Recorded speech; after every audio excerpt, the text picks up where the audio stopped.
कल्याण डोंबिवलीत श्रीकांत शिंदेंना भाजपचा मोठा धक्का। दिवंगत वामन म्हात्रेंच्या मुलाचा सुनेचा भाजप प्रवेश। महापालिका निवडणुकीपूर्वी शिंदेंच्या शिवसेनेला खिंडा।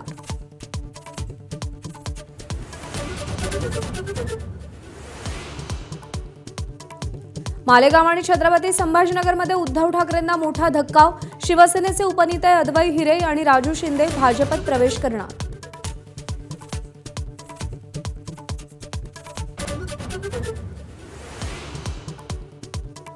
मध्य रेल्वेची दादरहून ठाण्याकडे येणारी वाहतूक विस्कळीत। विक्रोळी आणि कांजूर दरम्यान रेल्वे रुळाला तडाव।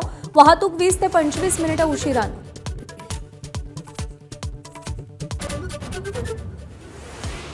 मुंबई ठाणे नवी मुंबईतील सीएनजी पुरवठा अजूनही पूर्ववत नाही।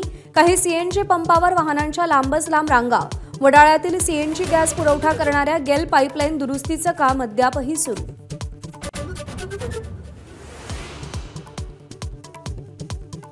मुंढवा येथील जमीन गैरव्यवहार प्रकरणी पार्थ पवारांच्या अमेडिया कंपनीला म्हणणं मांडण्यासाठी 24 नोव्हेंबरपर्यंतची मुदत। 42 कोटींच्या नोटिशीवर कंपनीनं 14 दिवसांची मुदत मागितली होती।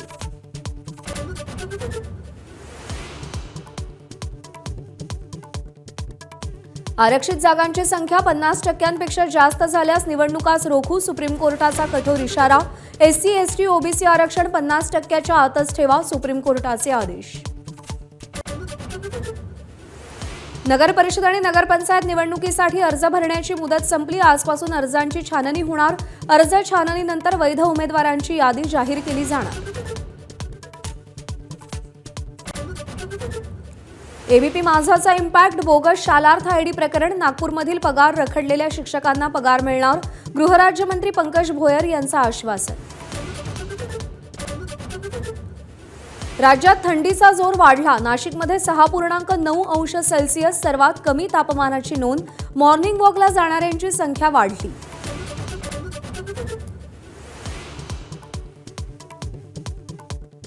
दिल्ली स्फोटाआधी दहशतवादी डॉक्टर उमरनं केलेला व्हिडिओ एबीपी माझाच्या हाती। व्हिडिओतून आत्मघाती हल्ल्याचं उमरकडून समर्थन। ट्रम्प यांच्याकडून पुन्हा टॅरिफ लावण्याची धमकी। जो देश रशियाकडून तेल खरेदी करेल त्याच्यावर 500% टॅरिफ लावण्याचं विधेयक।